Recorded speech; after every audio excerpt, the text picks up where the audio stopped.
I hope you aren't upset with my decisions, my love. The bastion that is my mind broke the moment we could no longer be together. All those years we spent cultivating a home, crushed by your untimely departure and my inability to let you go. In desperate hope, I clung to every semblance of your presence. Our life together, although brief, yielded countless mementos, novelties, and sentimental ornaments. If I was ever to see you off, it would be with you in the dress I weaved per your request. I hope that is one thing you can be proud of me for.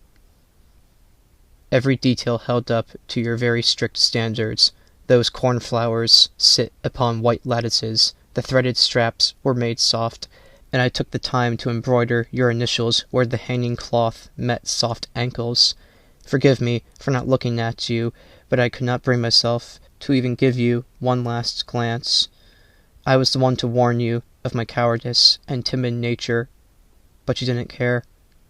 Watching your box be lowered into the earth felt like looking into the void, that persistent but faint feeling to jump in with you. In my mind's absence, you were already buried beneath the clumped dirt and jagged stones. I waited there with the unrealistic hope that you would crawl out and we could go mend our broken life back together. Why can't you humor me? The warmth of your smile, the sight of your lively eyes, the cheer in those welcomed embraces, I held on to all of it. I mourned you like the world had lost one of its treasured saints and heaven gained one more star. With no one to talk to, I broke down. Why would you leave me with the last words that ever left your lips being, "Move on"? How could I?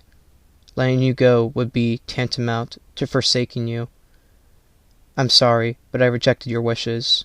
We lay together once more, you on top of your bed of dirt, and I on the cold ground, wrapped together in your wool blanket.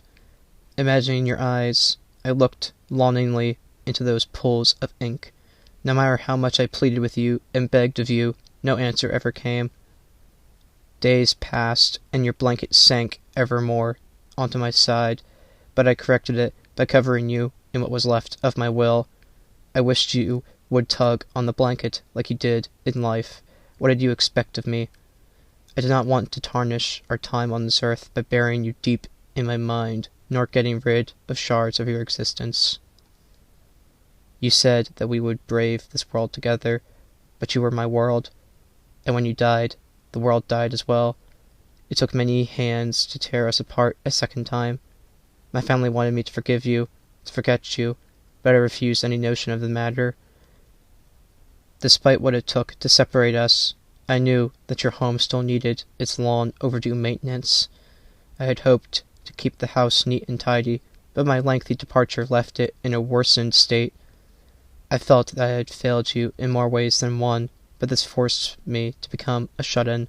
I locked every gate and door, closed every curtain, and extinguished the porch side lantern. There in the dark, I lit candles to keep my company, making a great effort to clean every keepsake. You always knew how to make the house feel like home. Every mess, every clutter, and every square inch of the house was packed with character. It doesn't even feel like I lived in this house. That's how much your soul you poured into our everyday living. My own touch was tucked away in a dark corner of the world you made. My desk was never this clean. There always was an unfinished or incomplete book I was working on. It's funny, really. In my attempt to let go of the past, as I flipped through the pages, I saw your branding at the most recent entry. A lipstick stain where I placed my initials. Oh, love, where are you now that I can't pretend I'm stronger than I really am? I will cherish this, even against the advisement that I shouldn't. The first night was one filled with an overwhelming feeling of loneliness. Overhead loomed the memories of our time together. You were a great choreographer, whereas I was a novice author. How our paths managed to cross is a mystery that it still perplexes me to this day. I was down on my luck after my first book failed to fly off the shelves, a sense of defeat that had me questioning my capabilities. Your theater was open to the public for the low price of 25 cents, a price I was willing to dish out since I had no future prospects of making a living. My seat was still a disappointment, for a beam stood in my line of sight. Still I looked past it onto the brightly illuminated stage. Every performance was forgettable. Clumsy as they were, the dancers still garnered applause. I was ready to conclude my purchase was a complete waste, and that I'd be having sleep for dinner. That's when a fair lady of decent height, dark lengthy hair, and lively complexion stepped onto the platform. There, on the empty stage, you performed a graceful recital, all while the others dozed off. I was fixated on your pirouette, and how you seemed to glide through the air like water. You were a treasure to have been my great fortune to have witnessed. After the theatre closed, I nervously awaited your departure. My hands were clammy, and my posture was poor. Finally, you emerged from the fold, and I approached, where I showered you in praise. A beautiful muse, flustered and timid, I made my adoration known, and asked for your affection. You left without answering, but a small part of me had the lingering assumption that you obliged me. Quiet as you were, my timidness never allowed me to speak for you. Our decision to move to the dense forest was one that came after my most recent book sold decently, just enough to afford a good bit of land. The plot was an isolated clearing deep within the forest. Our luck was plentiful, as it bordered near a cliff to the north, a pond to our south, and an infinite view of the sunrise to our east. You can imagine my surprise when a 2-story loft was already established upon this neck of the woods. I wasted no time in stealing credit for this when you asked me if I'd had prior knowledge of it. Truth be told, the house was unknown to everyone, even the land developers that sold me the plot. Poor thing, it was mighty despite the weathered look. Inside, the elements had worked their way into every wall and floorboard. This towering obstacle didn't seem to faze you, because after standing and analyzing the house, you got straight to work taking notes of everything that needed refurbishing. I was thankful that our combined income was enough to cover the materials needed for the project. Horse-drawn carriages brought mountains of boards, panels, and components to the foot of our remote abode. We worked countless hours to rebuild the beauty of this lost gem, and you added every bit of your character to its vastness. I never thought I would find myself coming around to the color burgundy. I had been a strong fan of navy blue until this point. The house really was a statement piece, because our fireplace was emerald green, the rooms were different shades of red, every internal and exterior corner was highlighted by white, and the porch wrapped around the house. To add the cherry on top, our house was crowned by a weather vane, a mere variant. Truly our house was the stuff of legends, for it brought you joy, and me a slight bit of embarrassment. A barn buried deep within the clutches of a dense forest. Our first night spent within a walled house and beside a roaring chimney was victorious.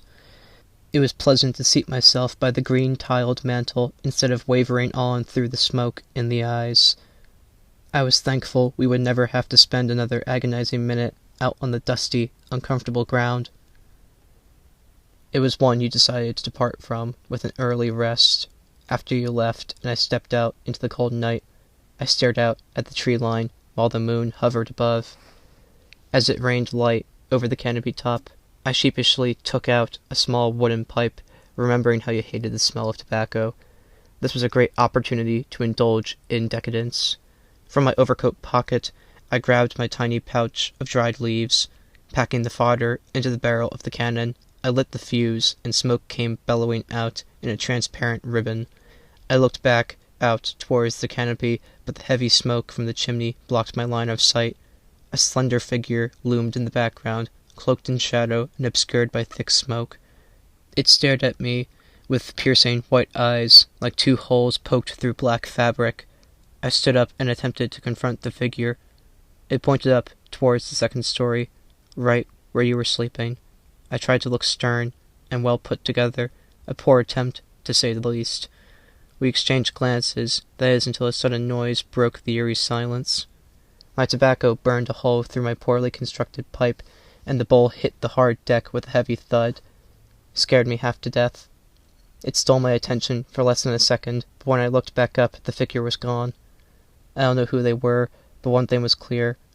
They knew where we lived, and worse yet, where we slept. I retreated inside, and locked all the doors, taking the liberty of barricading the windows and doorways with boards. I didn't catch much sleep that night. Every night from that point on was spent with one eye open. As a means of security, I suggested we both purchase 38 caliber revolvers, just to be safe. I can't quite explain it, but that night felt as if it was the last time our life was ever tame again. 2 years. 2 painfully long years. That is all it took to compromise the foundations of our small and inconsequential life. Oh, death! It worked its way into our lives, but the lambs bore the full force of its strong tides. I remember our daughters, but not as they were. My mind made their characters for them, like it was only hours ago that they cried and made loud disagreements. You never voiced your concern about raising children far from paved roads, but you didn't protest the idea of raising them wild either. Although, while they would have grown up wild, they certainly weren't going to be birthed wild. You and the town doctor fought the real battle. I was just your crowd of supporters. It was the last push that was the most concerning. I braced for small complaints from small Luns. It was quiet. I don't think the doctor could have coded this devastating development with all the sweets in the world. Our daughter was gone before she was ever here. Maybe that's when you started to put on a better disguise. And what did I do? I shook from the new reality, but I suppressed my melancholy beneath an emotionally absent shell. If you were good at hiding your emotions, then I was callous in their dismissal. I should have been more available. You were hurting, and all I did was contribute to your anguish. What I did next was borderline cruel. I was so selfish, so much so that I made it known to you. I wanted a family. Far beyond just 2 people, for I still wanted a daughter. Like always, you did not protest. Forced was this union, to the point it did not bring anything within the realm of compassion. My selfishness was impartial to your pain. We made 2 precious children, and the earth swallowed them up. I can't imagine how you felt, for I was barely managing to keep my composure. You stayed strong, for a coward like me. The worst was yet to come. I promised you something from town as a means to bring some semblance of happiness back into our lives. I had put an order in for a set of brass screaming instruments. I remembered you looking at them and taking the time to assess their craftsmanship. Gearing up to head out, I hugged you tightly. I just wanted to remind you that you were loved, that you were cherished, that you were treasured like sapphires. You were very good at hiding your emotions and disguising them as something else. You threw me a smile and caressed my cheek. You managed to trick me into a state of ease. I left, and you got to work to enact your plan. When I returned, the rustling of the leaves and the creaking of the branches felt especially loud, louder than usual. The atmosphere was as dense as these woods.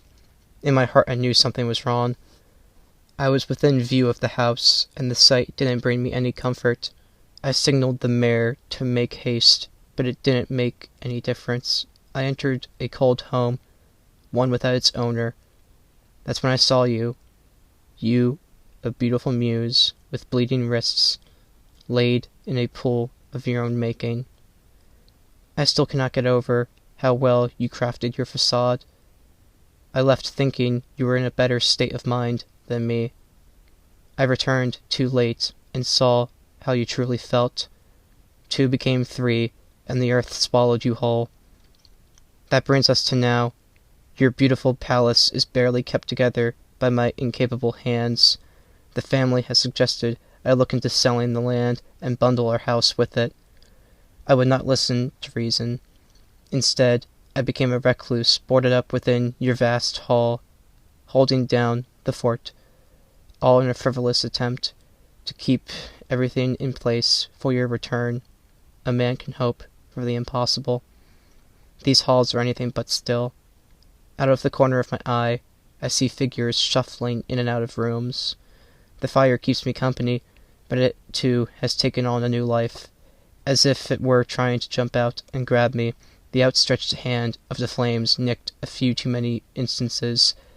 I am punished for my incompetence, punished by every splinter, every nick, every cut, and every sleepless night. I am bashed for how I turned my back to you. You, a gem I carelessly lost, and one I did not treasure despite your every bit of compassion. Even now, I hear you knocking on the walls of my skull. It sounds awful, as if a grandfather clock had been jammed into my mind. The tolls are deafening.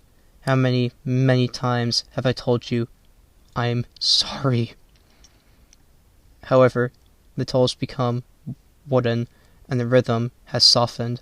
I could hear now that they weren't bells tolling the hour, but the sound of a visitor. The most impossible thing would happen to me. You never liked her, despite my attempts to remind you she was only a friend. Clarice helped me to publish my book. She is, and will always be, a welcome friend. But she did not come as a friend. I opened the door to greet her as I would with every guest. Her intentions were not what I expected. We conversed, and she gave me her condolences. It was nice to hear someone other than family and in-laws state their pity. That is when the topic shifted to something that even now I cannot fathom. Clarice asked me one simple question, but it was not to me. What now? It broke me, now that I didn't have a world to live in. What would be my next course of action? How, in this impossibly large world, could I go on without my greatest tether? I spent a long time dwelling on the question. I didn't even notice when she placed her hand over mine. I must have scared her when mine recoiled in surprise. I couldn't deal with this, not right now. I rushed to usher her out. However, Clarice turned to look at me before she left. There, she confessed a long-repressed infatuation aimed towards me. I don't know what she expected, but it probably wasn't an abrupt dismissal. I really couldn't deal with this. It was too much. I leaned on the shut door with my back pressed firmly against it, waiting for the sound of clacks to pitter-patter away into the distance. I fought back tears. How could I be presented with this decision? My beloved wife had just died. Her memory was burned into my mind. Her scent, her image, her presence. It wasn't something I was ready to just toss away. I am not a bachelor. I will never be a bachelor. It wasn't Clarice's fault. She didn't kill my wife or cause my woes, but my ignorant mind placed all my built-up anger upon her. The heat of my anger went away when hours passed. Perhaps this was my avenue back to normalcy. If I was ever to move on, I would have to come to terms with my new reality. Oh, love, you weren't coming back. I was too delusional to see it, too hopeful to let go of you. My one and only. I held your picture, sliding my hand to wipe away the accumulated dust. I removed you from the glass and wooden frame, making my way towards your emerald fireplace, topped with a pine mantle. The fire I built was dying, so I set you aside and threw more logs onto the coals. As the fire was gaining its foothold, I sat on the hard wooden floor, caressing you with my fleeting admiration. I didn't want to do it, but I wanted to regain my independence and walk out to form a new world. The room lit up with the resurgence of an emboldened flame. This was it. This was the next step to letting go. Time stood at a standstill. Was it truly a coincidence that happened as I neared the fire? Holding you in my hands, I felt as though I was making a horrible mistake. It was as if burning this picture would cause irreparable damage to the kingdom you created. The empress of these lands reduced to ashes and her memory left to fade away. An end unbefitting for such a tall figure of the dense forest and the Red Keep. Please, please don't be upset with me. I just want you to rest and for me to move on. I cast you into the flames and instantly hyperventilated. The borders of your picture closed in on themselves. The warmth of your smile was fading, and a cold chill set in. I burned my fingertips to rescue you from the rage of the flames. I pressed my palm to snuff out the embers that nearly wiped away your image, but still the damage was done. I panicked so greatly that my vision grew darker. I fell unconscious, drifting away into a nightmare. I walked down a long and narrow hall. lined with every memory my subconscious could muster. Behind me, a wrathful fire was erasing everything. In a desperate act, I tried to fight off the flames, but my dream state was burned badly by the uncontrollable outbreak. I did the only thing I could think of. I grabbed as many memories and ran down the hall. The fire kept pace, and it followed me in a chase. I would lose a frame every time I picked up the pace. The fire only seemed to gain speed, and the heat was burning the back of my head. I ran, and ran, and ran, and ran, but the flames enveloped me. I melted, and the memories burned away. The floor gave way, and I fell through into the abyss. The fear and pain that covered me like a net jolted me awake. The house was as I left it. The quiet of the night sky was everywhere. That's when I gained my bearings on reality. That's when I saw you. You just stood there. There in the reflection of the mirror. Could you blame me for abandoning every sense of fear? How the dread was a fleeting moment. All I wanted was to see your beautiful face ever since you left a hole in my heart. I neared you and placed my palm on the surface of the gilded mirror. I couldn't move your long hair out of the way, but still I felt the calming of your presence. Stuck in a trance, I couldn't tell just when you plunged your hand into my chest. The wriggling of gnarled digits finally broke my fixated gaze. I looked down and saw spindly fingers digging around for my heart. Panic set in.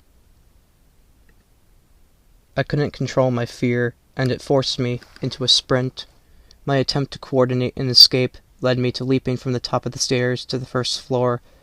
A moment that felt like ages as I had time to think about the descent. You were fast, faster than sound and more nimble than a cat. Every framed picture, I saw you making a dash for me, reaching your claw out for me, blackened fingertips still greased by drawn blood. I hit the floor with a numbing and paralyzing impact. Out of reach, your rage filled every corridor and ushered away the silence. Glass flew through the air like falling, glistening snow. I curled up into a ball, avoiding any possibility of being snatched up into the dark. Splinters, dust, and glass shards cut my skin and surrounded me. You looked far more terrifying than I could have imagined, but still I couldn't see your face. White-hot rage filled your eyes, while the dark cloaked your frame. I warned you of my cowardice. He took over and covered my eyes for me. By the end of my rampage, in the reflection of a million shards, I saw you pointing outside, out towards the cliff that sat atop the northern point of your kingdom, but the coward in me made his case. It's not my fault. Everyone is always trying to make me think differently. Do this, do that, stop moping around, move on. When I was ready to move on, that is when you came back to me. It didn't bother you that I was hurting, just standing in your house, that I kept revisiting your resting space, or when I was curled up in a pool of my own blood thinking about you. I was in a petrified moment of never-ending mourning, but when I decided to leave behind the painful past, you judged me. What more can I possibly do? This house is not my own, so why would the rot and the wear and the erosion find its way deep inside me? I'm sorry. I am so sorry. I am not strong enough for you. I am plagued by pain and troubled by remorse. I miss you, but not like this. I may not have understood you fully, at least not now. However, I will do as you ask. I will not stay a minute longer, for your absence has left a deep pit where my heart once stood. My dear Elizabeth, I am coming home. I know what must be done now. After all these pages, to truly be with you, I must cast away all attachments that kept me grounded. I am sorry. I am so sorry. I know how much you loved your palace. It had to be done if I had any chance of being with you when you crossed over, when I crossed over, when we both crossed over. You loved every minute detail that made up your palace, the intricate corridors, the vast foyer, and the north side porch. I could never grant this kingdom of yours an honorable end, not even in my wildest dreams, but oil and wax will do the trick. When they lowered you into the earth's warm embrace, I crumbled into a million pieces, with no hope of surviving on without you at the head of this man-o'-war. In my hand I hold the last tether that anchors me to the void, so I will let this flame touch saturated wood and bind me to the painful past no more. It grew and grew until the mighty face of this fort began to buckle and eventually crash in on itself. The sound of crackling and popping filled the air of the cold night. Embers and cinders danced high above your beautiful garden.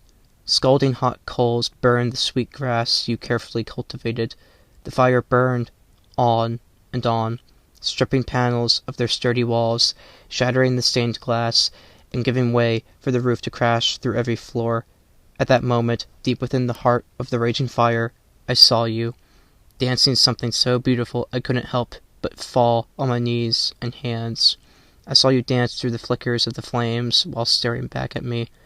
You slipped through the towering spires with such agility that all would envy your grace. With such nimble agility you navigated the flames and pranced around the ashes.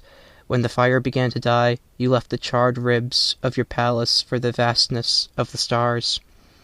Behind the brightness of the stars, I could see you perform something, but it was hard to make out just what it was. I focused so intently on you that I didn't notice the time when the heat had dissipated. You must have seen my attempts through my squints, because it was then that you moved onto your pale white stage upon the face of the moon. I could see you clearly, your Pierrot as it was in life, but I saw your arms cross near your waist, one hand wrapped around the other while you held out an invitation. It was your beckoning candle. The smell of smoke didn't agitate my weakened lungs, rather it was reminiscent of your scent. The aroma created a powerful urge to pursue you. I hope you'll forgive my appearance. I didn't have time to dress for you. Perhaps you'll excuse my emaciated frame and bloodless skin. Even then, your heaven-facing hand still held out for mine. My first steps into the night were heavy, but I made my way towards your welcoming presence. As I stepped forward, I tried to join you in dance. My clumsy attempts left something to be desired, but you didn't care. You were a graceful choreographer, and I was the fool that held you down. I bolted towards the cliff that stood north of your palace. The closer I inched, I felt all of life's plagues leave me. I noticed something within you becoming more jubilant. You began to dance as I came closer. You were dancing, and it brought me much-needed comfort. You were dancing. I was dancing. The stars were dancing. The remnant flames were dancing. We, yes, we all were dancing. This was not a farewell, but rather the beginning to a new chapter. The world was dancing and celebrating our reunion, my lovely Elizabeth. I shed the worries and woes, the fears and doubts, and the pain that your loss had left me. At the edge, I stood there looking out towards the abyss. I glanced at your beautiful frame against the moonlight. I don't remember you being so tall before. I took one last glance at the home you built. It was razed to the ground, and still it was art. The night seemed to perpetually linger, but I would not waste another second straying from paradise. I'm coming home. Out there, I'll meet you beyond the northern edge.